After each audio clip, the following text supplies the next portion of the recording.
Everyone, it's Alex, and this video is probably going to be your worst nightmare. I've been thinking about, to celebrate Jane Austen July, exactly what I wanted to say about Jane Austen, but I kind of felt like with my notes or whatever I plan to talk about today, it's very frantic and it's just really like a bunch of thoughts happening at one time.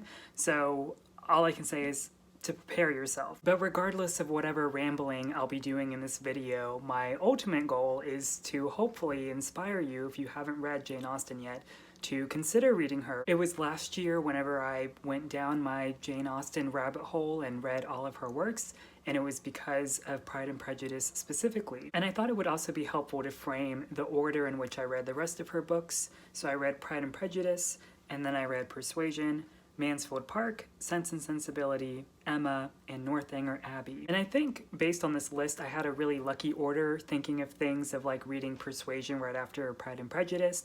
Initially, I wasn't really too taken with it, but then also having read Emma later, it was nice to read a story about a Austen character that already achieved wealth, which is a very recurring theme, and the cherry on top being Northanger Abbey, about what's to me a wonderful homage to going back into Austen's early work and seeing really sort of the inklings of what would inspire Austen's later work. So having reread Persuasion for the third time this month already, it really makes me realize all the more enjoyable that Austen is, and I think she's probably the most joyous writer I've ever read. And I think a factor to that of loving Austen so much is because of how wonderfully layered all of her main characters are, but also just everyone else in general also feeling really involved. She also stages her stories by also developing a pattern of having some characters literally relocate. So there's certainly a chance to develop a familiarity with reading Austen's work that feels more like a strong portfolio versus feeling entirely distinctive. And thinking of books about relocating, I think of ones like Mansfield Park and Northanger Abbey, and also even Lady Susan. But I think what this does is nicely set up this sense of Austen being able to set advantages to characters' limitations and their opportunities in a distinct way of Austen sort of differentiating her work, even though they do have these similarities of their structure, is definitely by her masterful way of crafting dialogue. And with this dialogue, we also get this really wonderful shaping of exactly who our narrator is based on the side characters also creating this subjective lens of our narrator. Just one facet of subjectivity would obviously be for Austen's trademark, or what people might think most with her work being about a narrator's romantic plights, especially in the backdrop of things like money or debt kind of helping develop the hijinks between all of Austen's characters. So in consideration to things like dialogue and also subject matter, I think Austen effortlessly balances thematic emphasis and plot pacing. And in regard to love or romance, I've often realized that in Austen's stories that our narrator feels first exposed to these ideas based on an introduction to the consequences of willingly participating in love, and how these side characters' experiences kind of ricochet off into our narrator developing her own opinion about her self-worth, even though these plot lines aren't directly happening to her. For Emma Woodhouse, it's her confidence in matchmaking, since she considers herself the mastermind behind two people recently getting married. For Elizabeth Bennet, it's her growing knowledge of love based on her observations of her sister Jane and Mr. Bingley. And for Anne Elliot, it's even more direct whenever being advised on who to marry or who not to marry. And the fact that these plot lines seem to affect our narrators early within the book, I think it's only Austen's very sneaky way of emphasizing that ultimately the battle is between being trapped within the societal pressures of class, and by extension, how Austen crafts characters that are also wives or mothers, or even really the distinction between mothers and motherly figures. So on the outside looking in, thinking of Austen and maybe what her work is known for, it's funny that we get introduced to characters that seem to attain or achieve this ultimate goal of being married and seeing how their life is because of that. But we know that Austen is someone that takes pleasure in making fun of her own work, thinking of characters like Mrs. Bennet, but we can derive from another side of the conversation being in stories like Northanger Abbey, where it might suggest something like, once you become a wife, your life is literally over. But Austen is also generous with the concept of marriage, even with our side characters like Charlotte Lucas, who's Elizabeth Bennet's best friend. I think people that don't read Austen, I think the biggest assumption might be that it's about these women chasing after men or dreaming or longing for what love is like. But between these portrayals of marriage, I think Austen really is considerate for each of them, kind of showing that love has its own formula for based on literally who you are. And one example of this would be Elizabeth Bennet, probably the most iconic of Austen's characters about thoughts on love, and I would say kind of Elizabeth's initial invulnerability. There's a moment where Elizabeth is talking to Mrs. Gardiner about this concept of being violently in love, and Elizabeth talks about it to Miss Gardiner by describing her sister Jane and about Mr. Bingley. But Miss Gardiner goes on to say, "But that expression of violently in love is so hackneyed, so doubtful, so indefinite, that it gives me very little idea.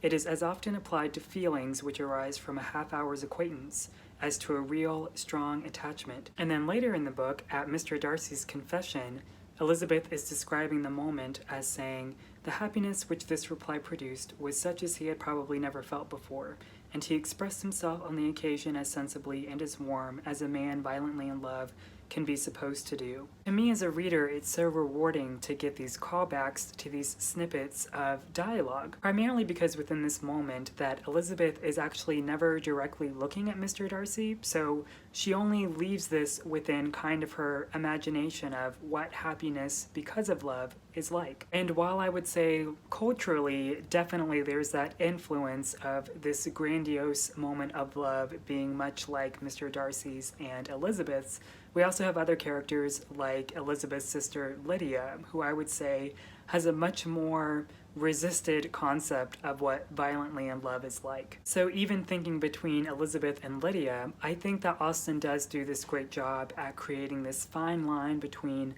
moments of love being comic or suspicious, and how on the surface that these presentations of love ultimately feel like a really well-told story. For example, if I were to tell you out of context, like in Sense and Sensibility, whenever Marianne gets a rejection from love and walks out in the rain until she develops a fever and nearly dies, or if I told you how Louisa in Persuasion jumps off a wall and knocks herself unconscious only to regain consciousness to be proposed to, both of those scenarios would sound like things you remember, much like how you might remember heartbreak or maybe your first love. But even if of thinking love by itself, Austen reminds us as readers that love isn't isolated to be exempt from real-world implications. Right off the bat, I think of the ending of Persuasion involved with how Captain Wentworth is in the Navy and kind of what the book alludes to with the ending. And really overall, just how Austen just as easily talks about the unhappy marriages as opposed to the happy ones. Both in Mansfield Park and Northanger Abbey, we have both narrators comment about how the households feel distinctly more at ease without the men of the house there, both men having unhappy marriages too. In Sense and Sensibility, in its entirety really, I think really comments on infidelity and deception. So to me, where I feel like Austen manages to be considerate to both happy and unhappy endings, an ending being marriage, or by extension other things like I mentioned like wealth, it really does feel engaging to feel like the characters' choices hold so much weight, which could be perceived based on the dialogue that's so frequent with other characters. When I read Sense and Sensibility, I did find it refreshing in this way, mainly because of Marianne and Eleanor both being characters that sort of combat not only thematically their desires, but also kind of their own stance on life. While I do feel like Austen favored Eleanor's perspective in Sense and Sensibility, I don't think she wanted the reader to necessarily pick one to side with. I think she was just only greater emphasizing how with two main characters in one story, shaping the desires of what a woman wants can still be even really tricky, which to me only feels greater emphasized because of such the frantic nature of Sense and Sensibility, because I do think its plot is the most convoluted out of Austen's 6 novels. So all of that's to say that I feel like what Austen leads to with her characters kind of having their own revelations is by dedicating time to giving them their own space to feel transformative depending on what's going on around them. I think what book does it best is actually Mansfield Park with Fanny Price. While Mansfield Park is also very morally charged, like I feel like Sense and Sensibility is, I do think in a way it's like the most coming of age of her books. Fanny Price herself feels somewhat like a departure of being an Austen heroine, because she's described as being so meek and shy and quiet and more reserved. But what really sealed the deal for me with this book is there's this specific part of the book dedicated to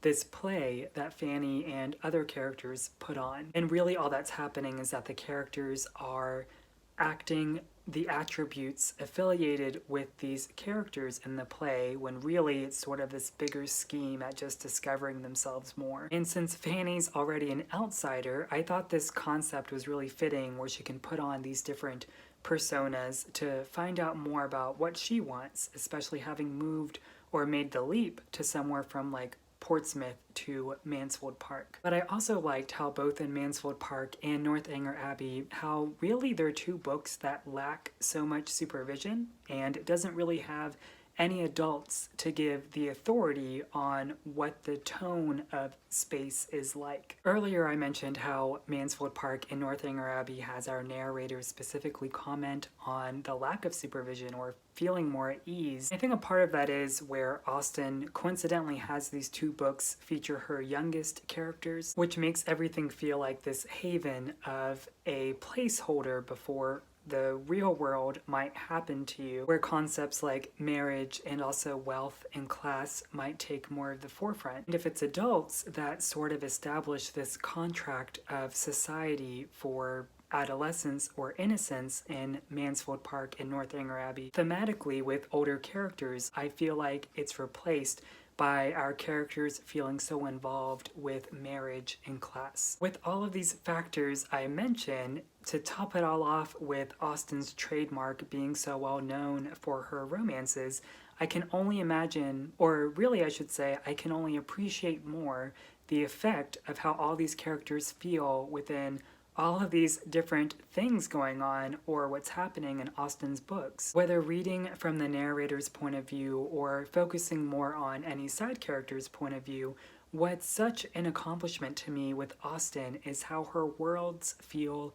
constantly lived in and realized, which only begs rereading based on whatever quality of her books you want to focus on too. Take for instance the opening lines to Pride and Prejudice. It is a truth universally acknowledged that a single man in possession of a good fortune must be in want of a wife. Initially, I'd always read that line that women can only be successful if they're married. But another way it could be read is that a man, even with a good fortune, can never be happy unless he finds a wife that's willing to marry him. So I think I'll just stop myself there. I can only imagine what like a ramble this video has been already, but if you haven't read Jane Austen, I highly encourage you to do so. As always, thanks for watching and I'll see you next time.